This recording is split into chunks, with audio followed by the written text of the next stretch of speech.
Hello అండి, అందరికీ కూడా యేసుక్రీస్తు పరిశుద్ధ నామాన వందనాలు.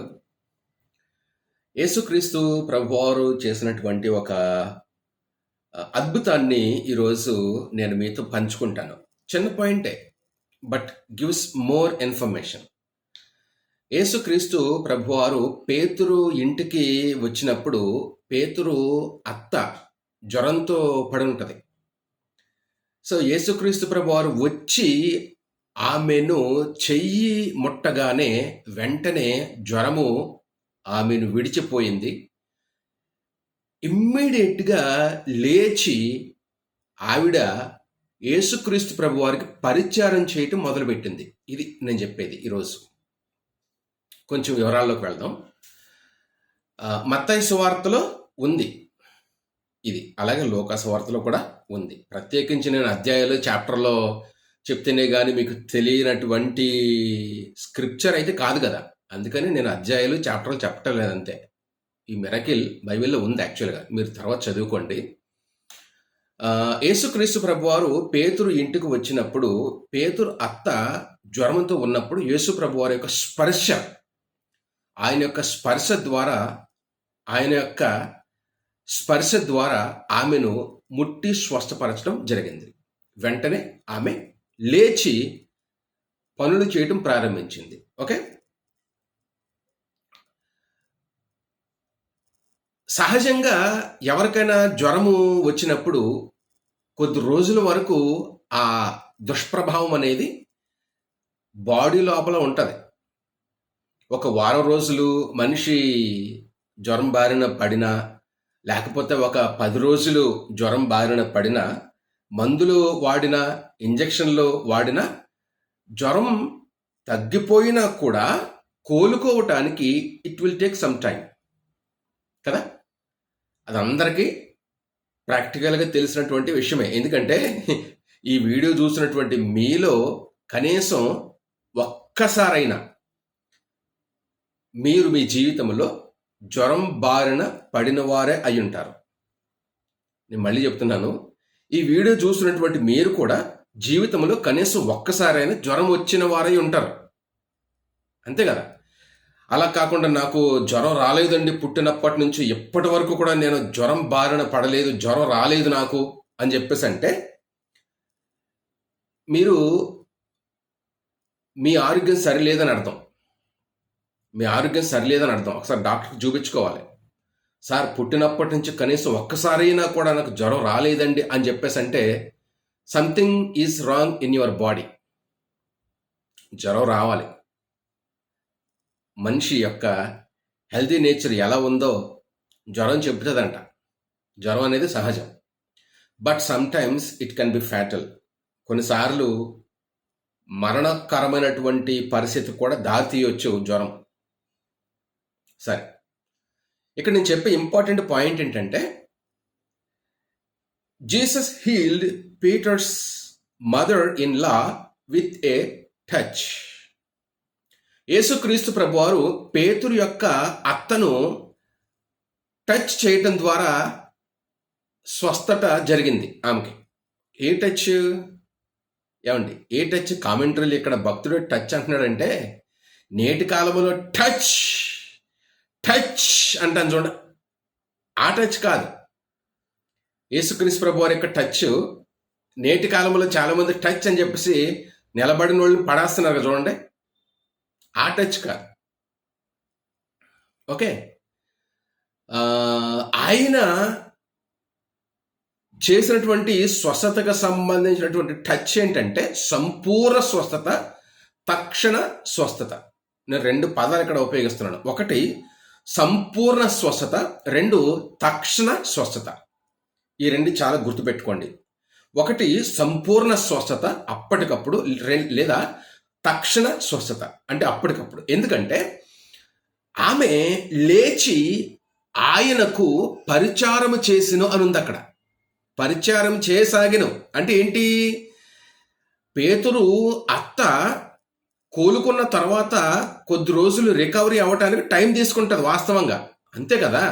బ్రదర్ ఎలా ఉందండి ఆరోగ్యం అని చెప్పేసి అంటే మెల్లమెల్లగా నేను కోలుకుంటున్నానండి, కొంచెం టైం పడద్దులండి అని చెప్పేసి అనుకుంటాం. అంటే జ్వరం వచ్చినటువంటి వ్యక్తి కొద్ది రోజులు టైం తీసుకుంటాడు మరల మామూలు మనిషి అవ్వటానికి, రికవరీ అవ్వటానికి.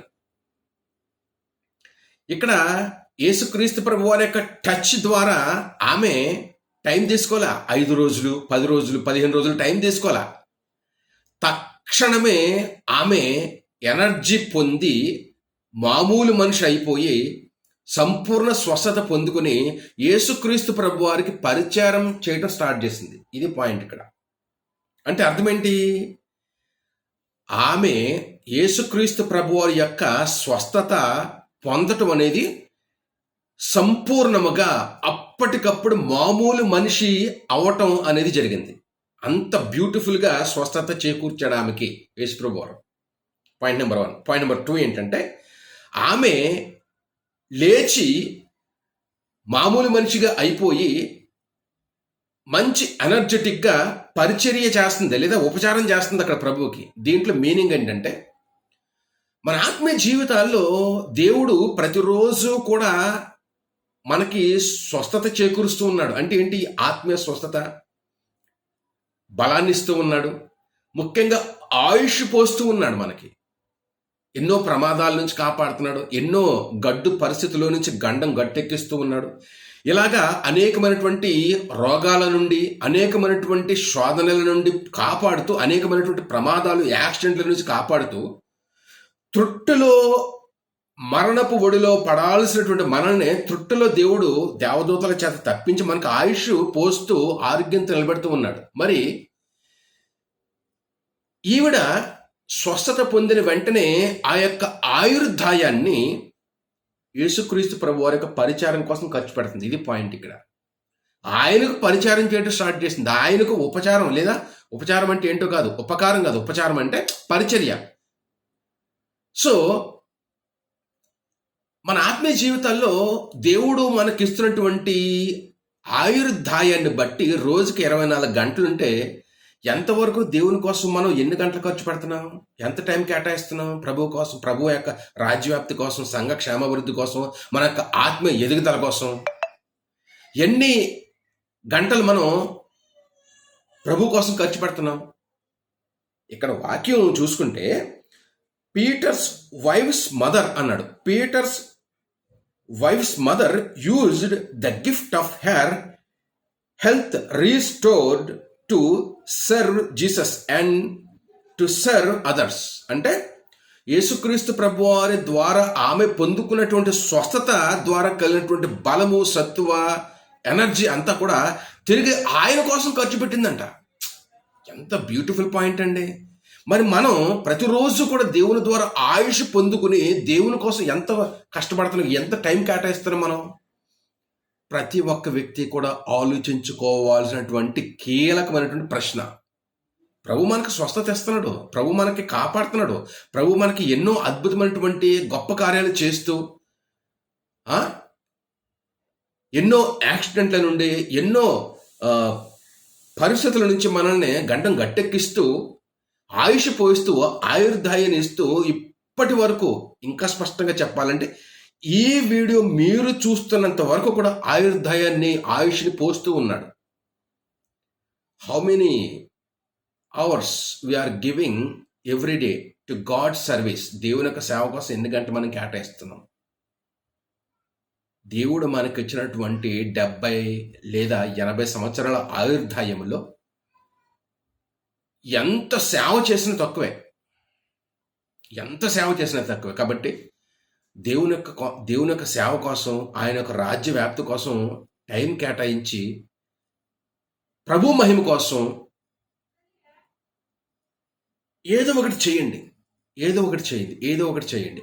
ఇక్కడ పేతురు అత్త యేసుక్రీస్తు ప్రభువారి ద్వారా స్వస్థత పొందిన వెంటనే ఆమె తన యొక్క శక్తి సామర్థ్యాలను ఆయన యొక్క పరిచర్య కోసం ఉపయోగించింది అన్నట్టు ఇక్కడ ఉంది. మన ఆత్మీయ జీవితాల్లో దేవుడు మనకి ఇచ్చినటువంటి టైము, ఆయుష్ అంతా కూడా దేవుని కోసం ఖర్చు పెట్టకపోయినా కనీసం కొంతలో కొంతైనా ఆయన నామ మహిమార్థమై, ఆయన మహిమ కోసం మనం ఖర్చు పెట్టాల్సిన బద్ధులమై ఉన్నాము అని చెప్పడానికి ఈ వీడియో నేను మీ ముందుకు తెస్తున్నాను. Thank you.